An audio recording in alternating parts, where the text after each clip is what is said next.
Good day, friends. It's Andre here. During this week, the Grammy Awards were given out at a prestigious ceremony. And I always watch it to make sure that I know what my teenage daughter is listening to and who are her idols. But to my utter shock, one of the singers, Chapel Rowan, walked onto the red carpet totally naked from the waist upwards. What has this world come to?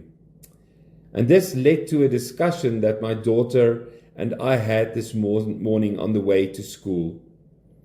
What is purity and how do we maintain purity in our lives? And this is what my devotion is based on today. Now, advertisers like to have the claim that their products are pure. They know that consumers admire a product's purity. We don't like manufactured additives or preservatives in our products. We want it pure and natural, nothing artificial. We spend money on water purifiers and organic food. We want pure spring water, pure orange juice, and pure soap. God designed our purity to be no accident. And He doesn't want us to be satisfied with 99.99% pure. He wants us to strive for 100% purity. But how do we go about that?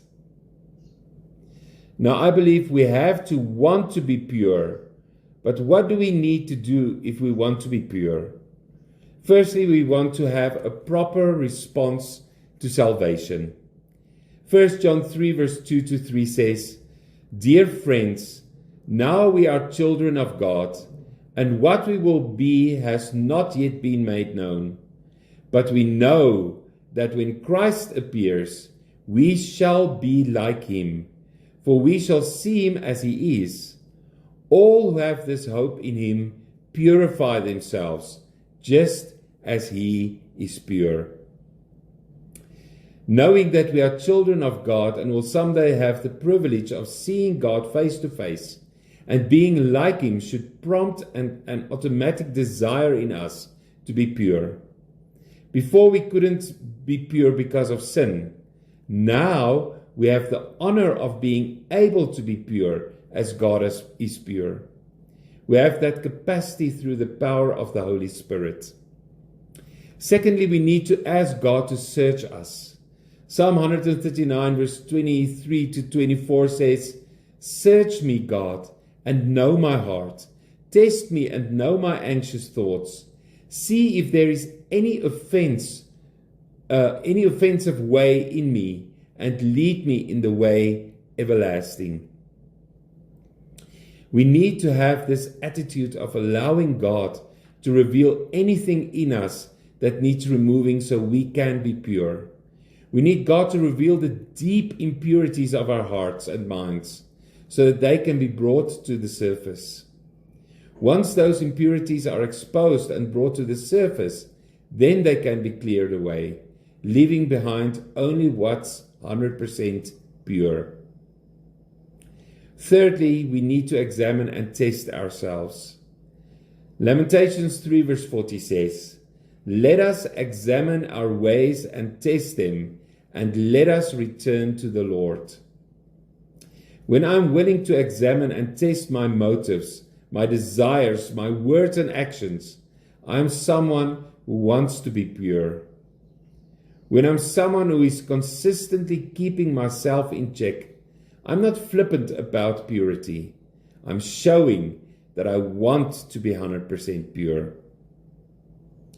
Fourthly, we need to be repentant. Psalm 51 verse 10-12 says, "Create in me a pure heart, O God, and renew a steadfast spirit within me. Do not cast me from your presence or take your Holy Spirit from me. Restore to me the joy of your salvation and grant me a willing spirit to sustain me." After Nathan confronted David regarding his adultery with Bathsheba, David wrote Psalm 51. We need to have this attitude when we have sinned and be like David, who desired a pure heart. David asked God to restore to him the joy of salvation. When we get caught up in impurity, we've lost the joy of our salvation. And in our repentance, we need to ask to have that joy restored in order to have a pure heart. Fifthly, we need to hate evil. Romans 12 verse 9 says, "Love must be sincere. Hate what is evil. Cling to what is good." If we desire purity, we will hate what God hates and love what He loves. We are to shun evil and pursue good. If we are going to be pure, we need to see evil as repulsive, and we shouldn't tolerate wrongdoing in our lives. If our love is sincere, we will want to be 100% pure. So, as I said in the beginning, we have to want to be pure, but then also we have to want to stay pure. And what do we need to do in order to maintain a pure life? Firstly, we need to live according to God's word. Psalm 119 verse 9 says it so clearly. How can a young man keep his ways pure? By living according to your word.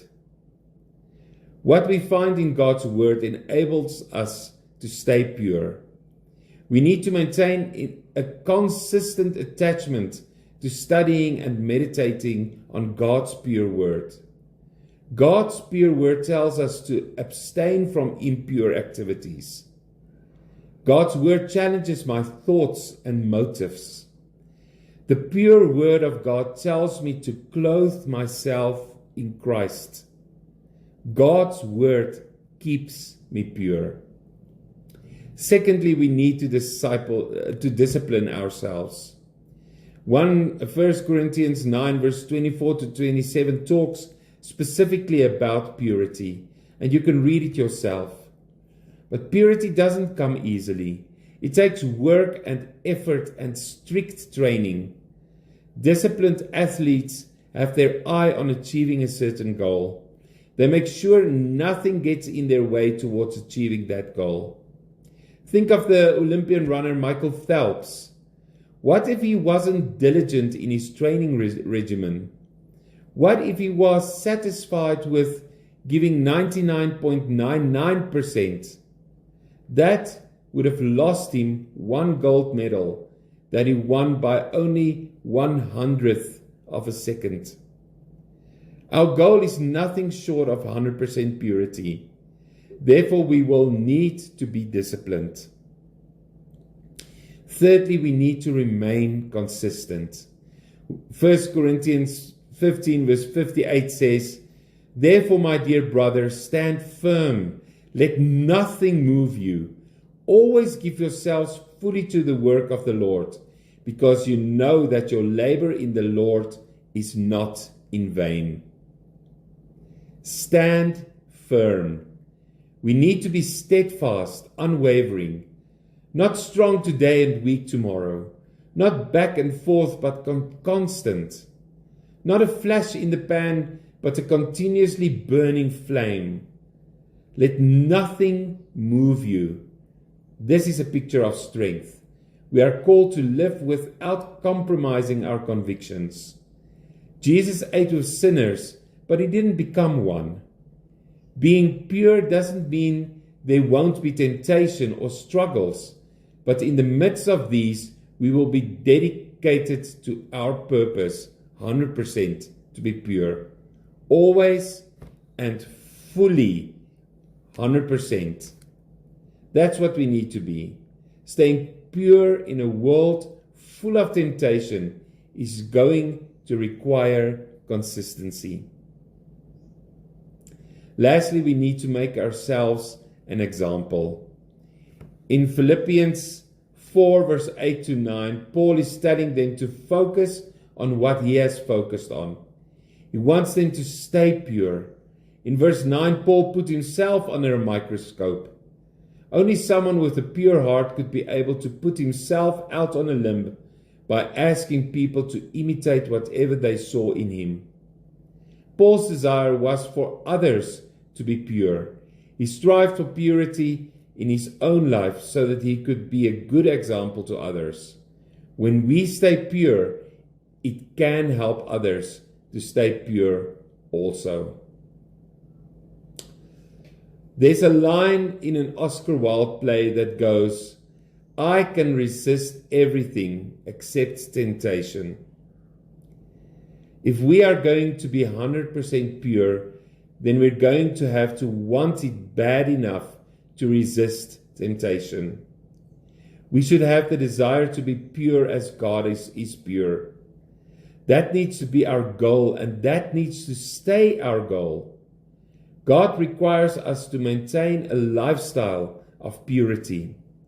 It won't be easy, but God wouldn't set a standard for us without equipping us to achieve it.